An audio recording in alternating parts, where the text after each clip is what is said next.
오늘 중직자 헌신 예배입니다.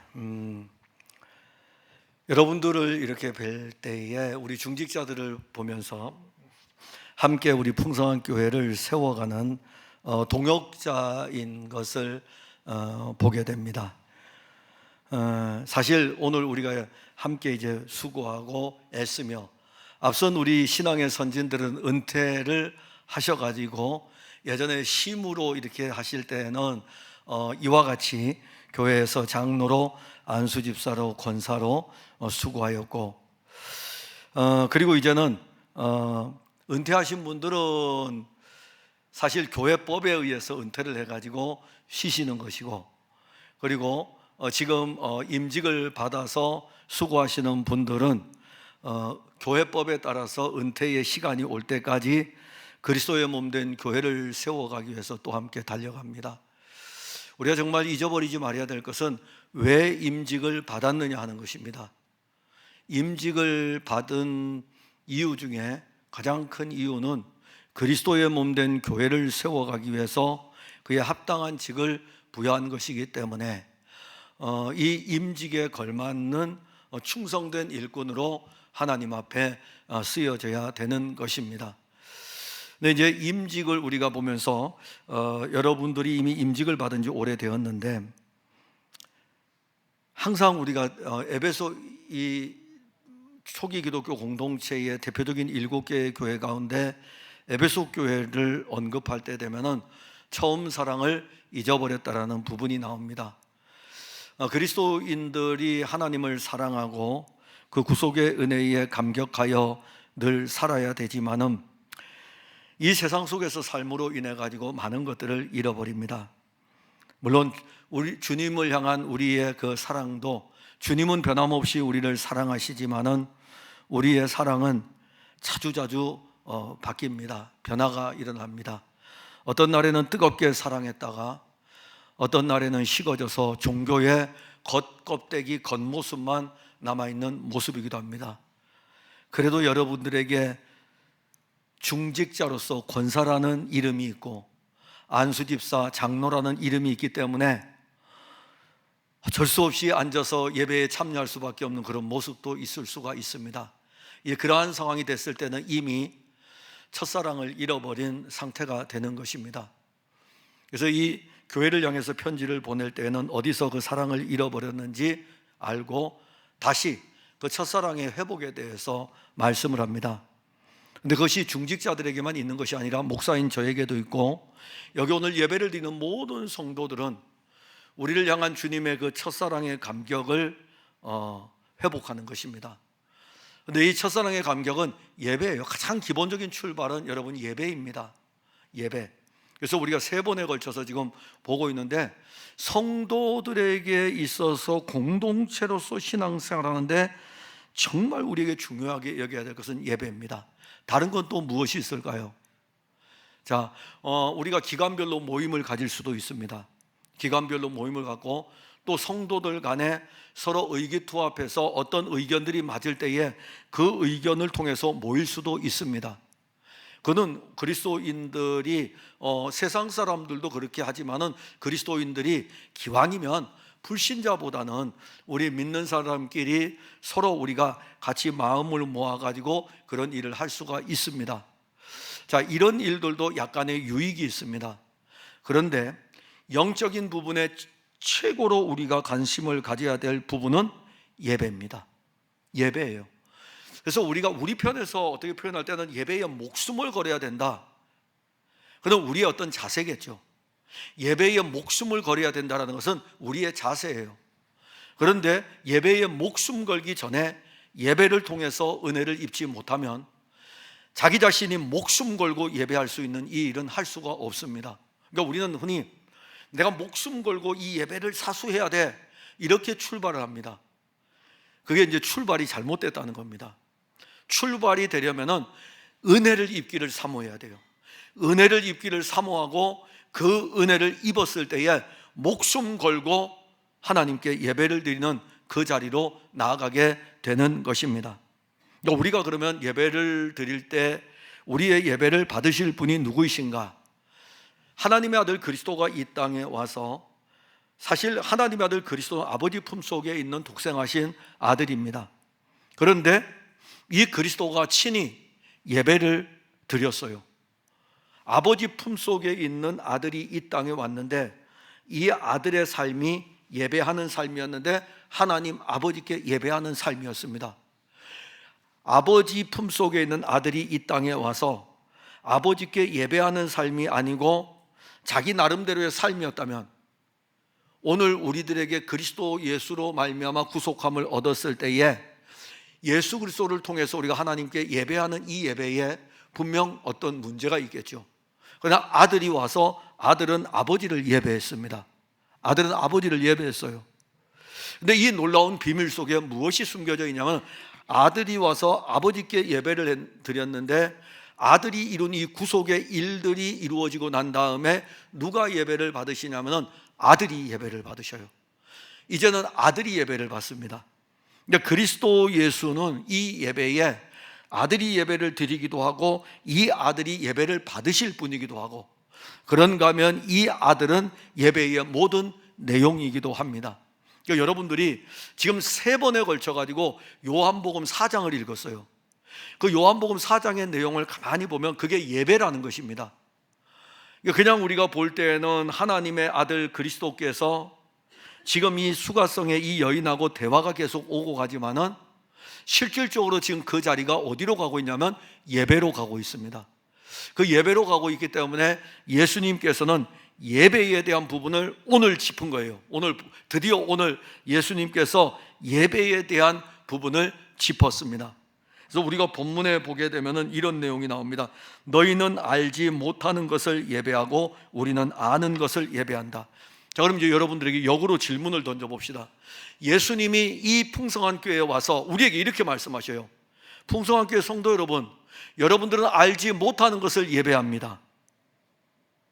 여러분들 아는 것을 예배합니까? 알지 못하는 것을 예배합니까?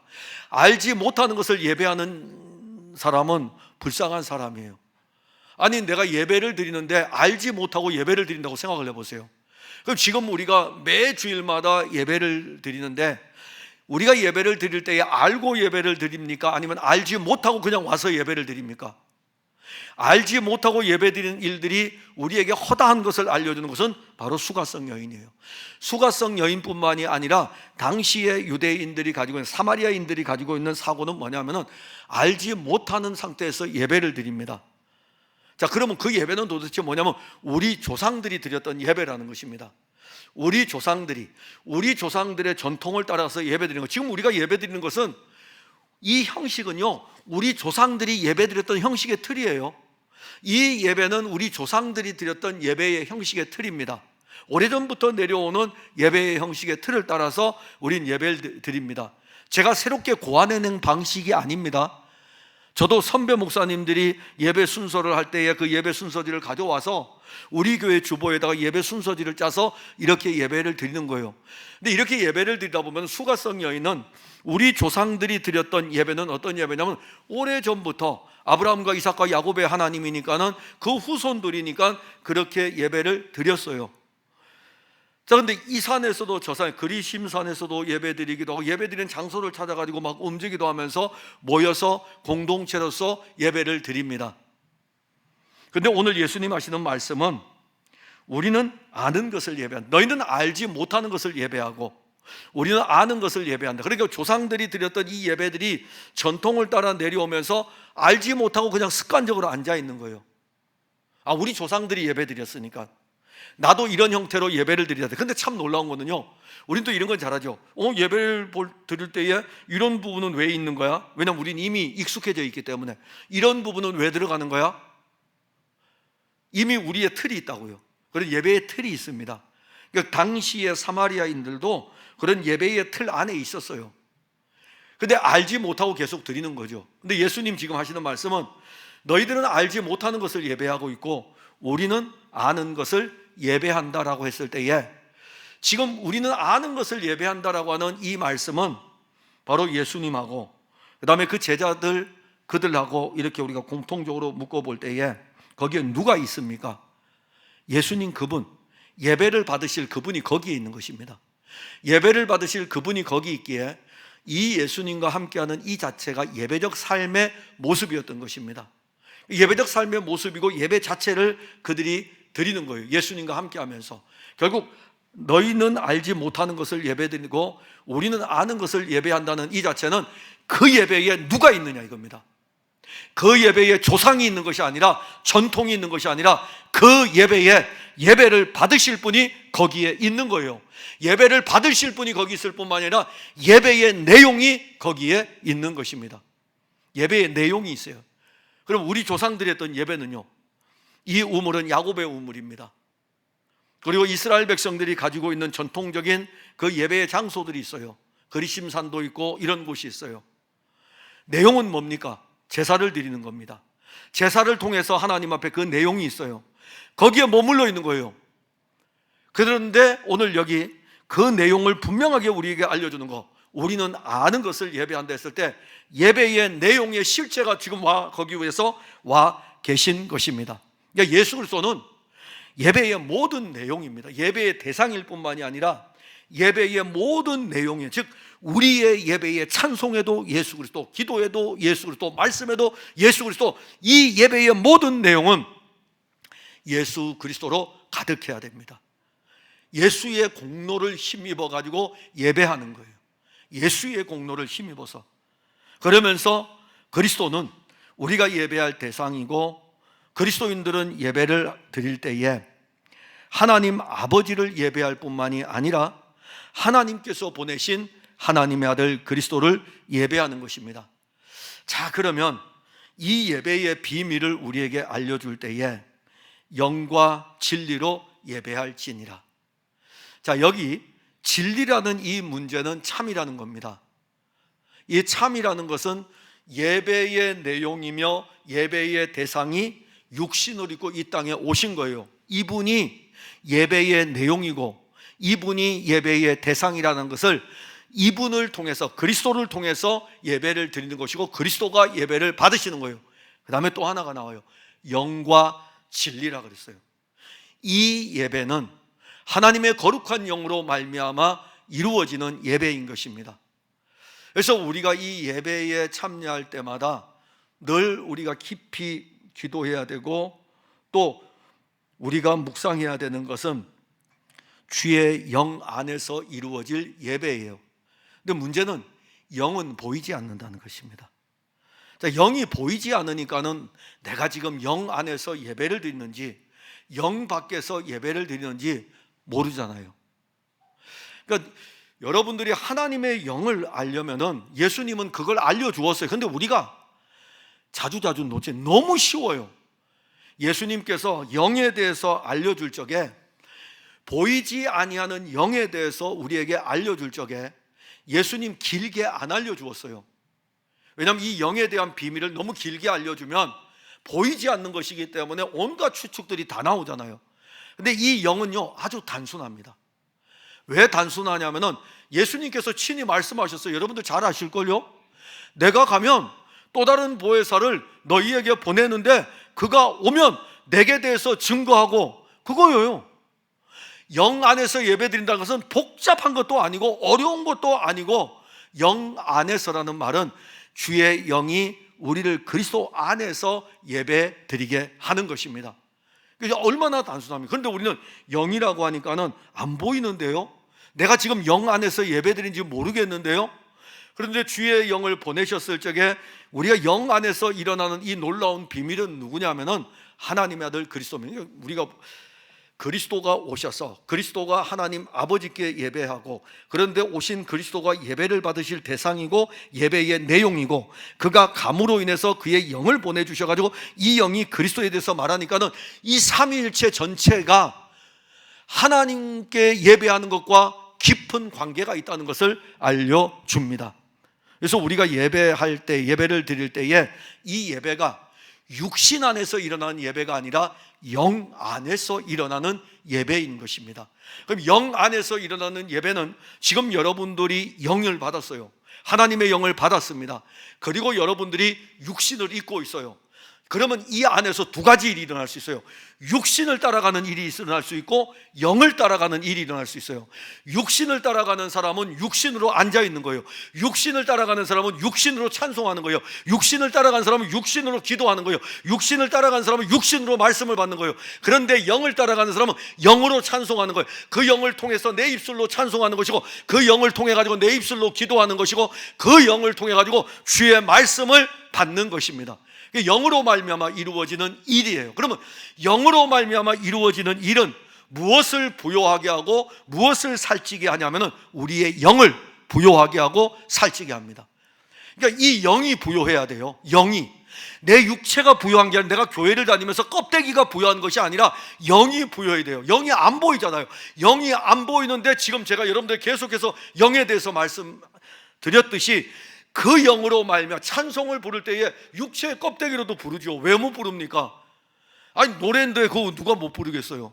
기도할 때에 육체로 기도하지 왜 못해? 입술로 기도하는데. 그런데 그 기도가 우리에게는 하나님의 영이 왔으니까는 그 영의 인도함을 따라 기도하는 것이고, 그리고 그 영의 인도함을 따라 찬송하는 거예요. 근데 입술은, 영은 안 보인다고 했으니까 이게 하나하나 마치 주일학교 어린아이들에게 가르치듯이 가르쳐야 돼요. 왜냐하면 질문을 그렇게 던지거든요. 목사님, 내가 내 입술로 찬송하는데요, 이렇게 질문을 던지거든요. 당연히 내 입술로 찬송하죠. 그러나 내 입술로 찬송할 때 내 그 찬송을 부르도록 이끌어가는 영이 어느 영입니까? 주의 영이 이끌어간다니까요. 주의 영이 이끌어가서 내 입술로 찬송하는 거하고 영이 없이 내 입술로 찬송하는 거하고 다르다는 것입니다. 세상의 노래를 부를 때도 가수들도요, 감정에 몰입해가지고 부르는 노래하고 겉으로 부르는 노래하고 음색 자체가 달라요. 음색 자체가. 예전에 제가 이제 기타를 잘 치지도 못해요. 딩당딩당 하면서 이제 교회 다닐 때 이렇게 이제 옆에 청년들이 치니까 같이 이렇게 치면서 했는데, 저는 처음 교회를 갔을 때 그걸 이해를 못했어요. 어떤 친구는 반주를 할 때에, 반주자들 이야기하는 게, 그때 이제 우리 청년들이 기타를 치잖아요. 기타를 치면은 그 청년이 기타를 치면 같은 코드를 잡고 치는데 들리는 게 다르대요. 내가 설마요? 이해를 못하니까는. 기타를 치는 사람도요, 기타를 치면서 그 영의 인도함을 따라 기타를 치는 사람이 있고, 육신의 가락을 따라서 기타를 치는 사람이 있어요. 그러니까 영 안에서 이루어지는 일, 영과 진리로 예배할지니라라는 이 말씀은, 예배는 영 안에서 일어나는 일입니다. 그 예배가 살아있는 예배고 우리의 영을 살리는 예배입니다. 하나님은 우리가 그리스도를 예배할 때 영광을 받으셔요. 즉 하나님 아버지께서는 하나님 아버지께 예배할 때도 영광을 받으시지만은 아버지가 보낸 아들, 아버지의 독생하신 아들이 아버지의 영광 그 자체이기 때문에 이 아들을 예배할 때 하나님은 영광을 받으시는 것입니다. 그러니까 그리스도를 높인다는 이 자체는 하나님을 영화롭게 하는 것입니다. 자, 그러면 우리가 이제 당시의 유대인들을 보게 되면 지금 이 여인도 이렇게 이야기합니다. 당신은 유대인 아닙니까? 사마리아인인 나와 왜 관계를 가지려고 대화를 나눕니까? 당시에 유대인하고 사마리아인은 대화를 안 나눴거든요. 그런데 예수님께서 유대인들에게 갔을 땐 유대인들은 어떻게 했을까요? 유대인들은 예수님을 경멸했어요. 근데 또 다른 부류가 있어요. 제자들도 유대인들이었습니다. 제자들도 유대인들이었는데 제자들은 예수님이 부활하신 다음에 예수님을 만났어요. 부활한 다음에 예수님을 만나고 난 다음에 그 예수님을 경배합니다. 요한복음 한번 성경 봅시다. 요한복음 20장 28절 성경을 한번 펴봅시다. 요한복음 20장 요한복음 20장 28절을 함께 봉독하겠습니다. 함께 봉독하겠습니다. 시작. 도마가 대답하여 이르되 나의 주님이시요 나의 하나님이시니이다. 자, 부활하신 예수님을 만나고 난 도마가 그 입술의 고백입니다. 나의 주님이시고 나의 하나님이십니다. 예배의 최고의 표현입니다. 예배의 최고의 표현. 예수님은 나의 구주이십니다. 예수님은 나의 하나님이십니다. 지금 이 도마는 부활하신 예수님에게 나의 주님이시고, 그 다음 뭐라 그러죠? 나의 하나님이시다. 그럼 도마도 이제 죽어야 돼요. 예수님은 나와 아버지는 하나라고 이야기했는데 유대인들이 막 보내가 네가 그러면 하나님이야 라고 하면서 예수님을 십자가에 못 박았는데, 도마가 부활하신 예수님을 보고 나의 주님이시고 나의 하나님이십니다, 예수님을 향해서 나의 하나님이십니다, 이 고백이 바로 예수 그리스도를 향한 예배의 고백인 것입니다. 그리고 스데반의 우리가 기도를 보게 되면 사도행전에 보면은 스데반의 기도가 누구에게로 갑니까? 하나님 아버지에게로 갑니까? 그리스도에게로 향합니까? 그리스도에게로 향합니다. 스데반에게 사도행전 7장 59절에 나오고, 초기 그리스도인들이 드린 이 예배를 보면은 빌립보서 2장 9절부터 11절을 제가 여러분들에게 읽어 드리겠습니다. 잘 아는 내용이에요. 그러므로 하나님이 그를 지극히 높여 모든 이름 위에 뛰어난 이름을 주사 하늘에 있는 자들과 땅에 있는 자들과 땅 아래에 있는 자들로 모든 무릎을 예수의 이름에 꿇게 하시고 모든 입으로 예수 그리스도를 주라 시인하여 하나님 아버지께 영광을 돌리게 하셨느니라.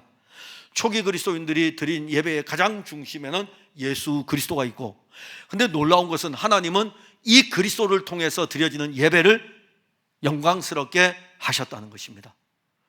그러니까 우리의 이 예배의 예배와 그리스도의 관계에서 왜 이 그리스도가 중요한지를 우리는 배웁니다. 그리고 지금은 우리가 예배를 이렇게 말씀의 예배가 중심이 되어 있지만은 초기 기독교 공동체는 말씀의 예배와 성찬의 예배가 같이 진행이 됐어요. 그래서 그게 예배였어요. 말씀과 성찬이 같이 진행이 됩니다. 그러면 초기 기독교 공동체에서 특히 서방교회 같은 경우에는 예배를 드릴 때에 말씀이 선포가 될 뿐만이 아니라 성찬이 진행될 때에 내가 너희에게 전한 것은 주께 받은 것이니 거기에 그리스도께로부터 받은 것이 언급이 됩니다. 그 동방의 교회는 성찬을 할 때에 어떻게 하느냐 하면은 주여 오소서. 그러니까 이 성찬을 할 때에 주님이 오실 것에 대해서 마라나타의 청원을 하는 것입니다. 그 자리에 누가 있어야 된다고요? 예수님이 주님께 받은 것을 말씀하고 있고, 동방의 교회는 이 성찬을 할 때 주님이 오십시오라고 하면서 예수 그리스도가 이 예배에 말씀 떡을 뗄 때의 성찬의 중심에 또 자리를 잡고 있습니다. 그래서 초기 기독교 공동체가 이렇게 예배의 가장 중요한 핵심이 그리스도가 자리를 잡고 있다, 이게 오늘 우리까지 이어져 온 교회입니다. 그러면 그때의 그 건강한 교회는 누구로 말미암아 어떻게 해서 건강한 교회가 됐는지 알 수 있냐면 예배입니다. 사실 초기 기독교 공동체에 성경 공부를 할 수 있을까요? 성경 공부할 수 없습니다. 성경책을 누구나 다 가지고 있는 것이 아니기 때문에 성경책은 교회만 가지고 있어요. 성경 공부할 수가 없습니다. 그리고 그들은 이 말씀을 들으면서 이 말씀을 듣고 집에 가면 이 들은 말씀을 늘 묵상하고 있는 거예요. 생각하고 있는 것입니다. 생각하면서 살아가는 거예요. 살아가다가 어떤 문제점이 발견되면 예배, 그 다음 주에 예배 드리러 갔을 때에 예배 때 질문을 해요. 내가 이런 문제들이 있을 때에 어떻게 대처를 해야 됩니까? 그러면 사도들이나 교회의 지도자들은 말씀을 가지고 이렇게 접근을 해야 됩니다라고 알려줍니다. 그럼 그 말씀 가지고 또 가는 거예요. 그러니까 말씀이 그들 안에 늘 있었어요. 성경 공부 없었어요. 성경 공부하지 말라는 게 아니고 없었다 이겁니다. 그럼에도 불구하고 그때의 그 교회가 살아있어가지고 오늘 우리에게까지 신앙이 왔다고요. 그런데 만일 오늘 우리의 예배가 죽은 예배가 돼서 우리의 후세대들에게 이 예배를 알려주지 못한다면 우리는 어떻게 되겠습니까? 또 저는 이 꼬맹이들, 이 어린 친구들이 막 여기에서 뛰어다니는 이 모습들을 보면은 그냥 막 의자들을 다 밀어놓고 싶어요. 그냥 운동장 만들어주고 싶다고요. 그냥 여기에서 마음껏 뛰어놀면서, 그리고 예배를 드릴 때에 그들이 이 어렸을 때 아무것도 알지 못하지만은 예수 그리스도께 예배를 드리며 예수 그리스도와 함께 예배드리며 예수 그리스도의 말씀이 그들을 붙들어갈 때에 그게 살아있는 교회인 것입니다. 우리 중직자 여러분, 제가 사실 이것은 부탁을 드릴 수밖에 없는 것은 다른 건 몰라도 예배에 빠지는 것은 당연히 안 되지만은 예배 잘 드리세요. 그러니까 어떤 목사님이 은퇴할 때 그랬대요. 아주 유명한 목사님인데 저도 잊어먹었어요. 목사님, 은퇴를 하시는데 이제 마지막 한 말씀 하시죠. 그랬더니 그 목사님 하신 말씀, 예수 잘 믿으세요 그랬대요. 깊이 있는 의미입니다. 예수 잘 믿으세요. 그런데 저는 여러분들에게 오늘 이 말씀을 통해서 알리는 거, 예배 잘 드리세요. 예배 잘 드리세요. 그 외에 다른 것은 없습니다. 예배 잘 드리면 돼요. 예배 잘 드리면 예배로 말미암아 봉사도 나오고, 예배로 말미암아 헌신도 나오고, 예배로 말미암아 충성도 나오고, 예배로 말미암아 찬송도 나오고, 예배로 말미암아 기도도 나오고. 그러니까 예배를 잘 드리면 돼요. 근데 이 예배를 그리스도와 관계하고 있다는 것을 여러분들이 아시고, 특히 우리 오늘 중직자 헌신 예배인데 장로님들, 안수 집사님들, 권사님들, 다른 누구에게보다도 예배는 여러분들이 본을 보이라는 게 아니라 본은 고사하고 내 자신이 예배를 먼저 잘 드리면 돼요. 누구에게 본을 보이려고 합니까? 본은 보이지 마시고 자기 스스로 먼저 중직자로서 예배를 잘 드리시면 됩니다. 그러면 성도들이 딱 보면서, 와, 장로님들, 안수집사님들, 권사님들 예배 이렇게 드리는 것이구나 라고 하면서 그들도 따라가게 돼 있다고요. 따라가는 중에 영의 인도함을 받아서 예배는 살아있는 예배로 바뀌게 될 것입니다. 기도하겠습니다. 하나님 감사합니다. 예배와 그리스도는 분리될 수 없습니다. 예배 가운데 그리스도가 계시고, 또한 그리스도는 예배를 받으실 분이며 그리스도는 예배의 대상이 내용이기도 합니다. 그러기에 우리에게 주의 영으로 충만케 하여 주셔서 우리 사랑하는 중직자들이 예배로 승리하게 하시고, 그리고 이 예배를 통해서 믿음이 자라게 하시고, 또 예배를 통해서 은혜를 받아 하나님이 기뻐하실 일들을 이루어 가게 하여 주옵소서. 또한 우리 모든 성도들이 이 예배가 얼마나 소중한가를 알고 우리에게 주어진 이 시간들이 그리스도와 함께하는 생명의 시간, 예배의 시간이 은혜의 시간들이 되게 하옵소서. 예수님 이름으로 기도하옵나이다. 아멘.